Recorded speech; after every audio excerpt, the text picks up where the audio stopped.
বৃষ্টি উপেক্ষা করেই প্রচারে নামলেন গোঘাটের বিজেপি প্রার্থী প্রশান্ত দিগার।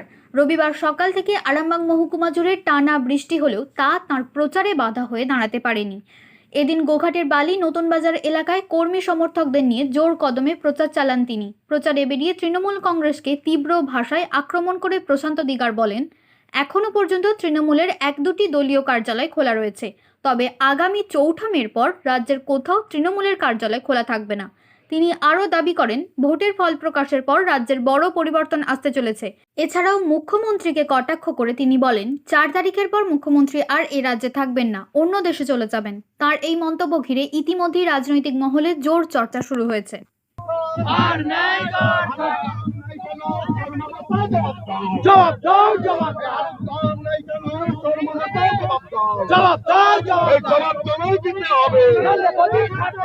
বাংলাদেশ যাবেন নাকি অন্য কোনো আরব কান্ট্রির দিকে চলে যাবেন, নাকি মধ্যপ্রাচ্যের আলাদা কোনো আরো অন্য আদার্স যে দেশগুলো আছে, নাকি আপনার আফ্রিকার কোনো মহাদেশে যে কোনো দেশে যে আশ্রয় নেবেন, এইসব নিয়ে পরিকল্পনা করছেন। কোথায় পালিয়ে গেলে নিরাপদে নিশ্চিন্তে থাকতে পারবো। তো পিসি ভাইপো দুজনকে যেতে হবে, জেল ঢুকতে হবে।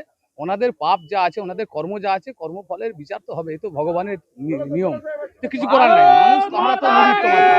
তৃণমূল কংগ্রেসের পার্টি অফিস এখন একটা দুটো বন্ধ দেখতে পাচ্ছেন। ৪ঠা মের পর গোঘাটে তৃণমূল কংগ্রেসের পার্টি অফিস খোলার লোকটাই পাবে না, এমনি বন্ধ হয়ে যাবে।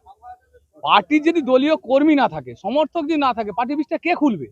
খুলতে গেলেও তো 5টা লোক লাগে না? ঝাড় দিতে গেলে একটা লোক লাগে, একটা লোক চাবি খুলতে লাগে, ঠিক আছে, একটা লোককে সারাদিন থাকার জন্য আর একটা লোক লাগে, এরকম করে 5টা লোক লাগে। সে 5টা লোকই থাকবে না, পার্টি অফিস কে খুলবে? অটোমেটিক বন্ধ হয়ে যাবে। ৪ঠা মের পর তৃণমূল কংগ্রেস ভ্যানিশ হয়ে যাবে পশ্চিমবঙ্গ থেকে, কর্পূরের মতন উড়ে যাবে দেখবেন। শুধু গোঘাট নয়, আর ওনাদের নেত্রীরা এখন চেষ্টা করছেন, গোপনে গোপনে ভাবছেন যে কোথায় যে আশ্রয় নেবেন। যে আর কর্ম সে তার ফল ভোগ করবে। বৃষ্টি তো হবেই, এটা তো স্বাভাবিক। প্রকৃতির তো চিরন্তন সত্য যে বৃষ্টি হবে, রোদ হবে, হ্যাঁ, সেই সঙ্গে এই এখন কালবৈশাখী গেছে, ঝড়ও হবে। তো তার মাঝেই আমাদেরকে পৌঁছাতে হবে। গোটা গোঘাটবাসীর যে ইচ্ছা আকাঙ্ক্ষা, তারা যে মনের যে তাদের বাসনা, যে তাদের যে অসমাপ্ত কাজ, সেইটা যে তুলে ধরছে আমাদের কাছে, আমাদেরকে পৌঁছাতে হবে তাদের কাছে। তারা কি বলতে যাচ্ছে, তাদের উপলব্ধিটা আমাকে দিতে হবে যে হ্যাঁ, তাদের কি উপলব্ধি আছে, তাদের কি কাজ হয়নি, কি করণীয় আমাদের। এই বিষয়ে এইটা পৌঁছাতে গেলে জল, বৃষ্টি, ঝড় কোনো সমস্যা নেই। আমি গ্রামের ছেলে, এমনি মাঠে ঘাটে কাজ করি, কোনো সমস্যা নেই ওই নিয়ে। না না, শরীর খারাপ হবে না। এত মানুষের আশীর্বাদ, এখানে শরীর খারাপ হবে না, দৃঢ় বিশ্বাস আছে। স্বয়ং উপরে আশীর্বাদ করছেন ভগবান। এ তো পুষ্প বৃষ্টি, এ শুধু তো বৃষ্টি নয়। আমাদের কর্মীরা বলছে, দাদা আজকে পুষ্প বৃষ্টি হচ্ছে। আমি ঠিকই বলেছেন, এ তো ঈশ্বরের আশীর্বাদ। তো তারপরে গোঘাটবাসী, সমগ্র গোঘাটবাসীর আশীর্বাদ আছে মাথার উপরে, তাই শরীর খারাপ হবে না, কোনো সমস্যা নেই। আমি আছি মাঠে ময়দানে। গোঘাটের বিধায়ক ছিল দাদা। দাদা গোঘাটের বিধায়ক বিজেপির 5 বছর ছিল। আপনি বলুন তো, 15 বছরের তৃণমূলের সরকার আছে। সরকার যে কাজগুলো করার, বিধায়কের তহবিলের যে কাজ, সে কাজ সম্পূর্ণ করেছেন। কিন্তু সরকারের যে কাজ করার কথা ছিল, হয়েছে? আপনি আজকে বালির রাস্তায় হাঁটছেন, হাঁটতে পারছেন?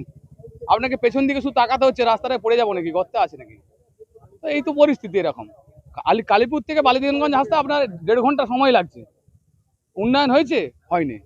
আপনার গোটা বিস্তীর্ণ এলাকা, আমাদের সাউড়া থেকে আরম্ভ করে আপনার বালির একটা অংশ, লকুণ্ডর একটা অংশ, হাজিপুরের একটা অংশ, কামারপুকুরের একটা অংশ, এই অংশগুলো প্রচন্ড পরিমাণে বর্ষার সময় বন্যা হয়।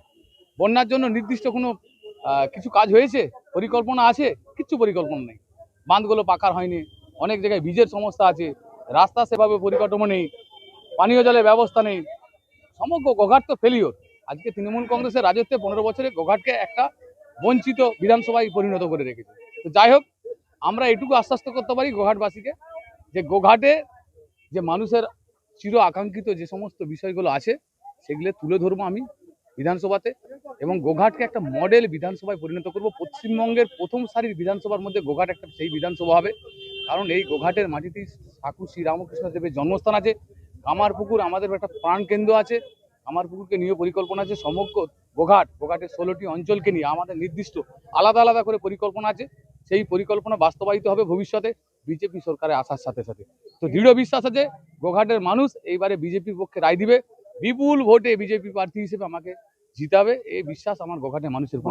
এবার হাতের কাছেই মিলবে অত্যাধুনিক ও নির্ভরযোগ্য স্বাস্থ্য পরিষেবা।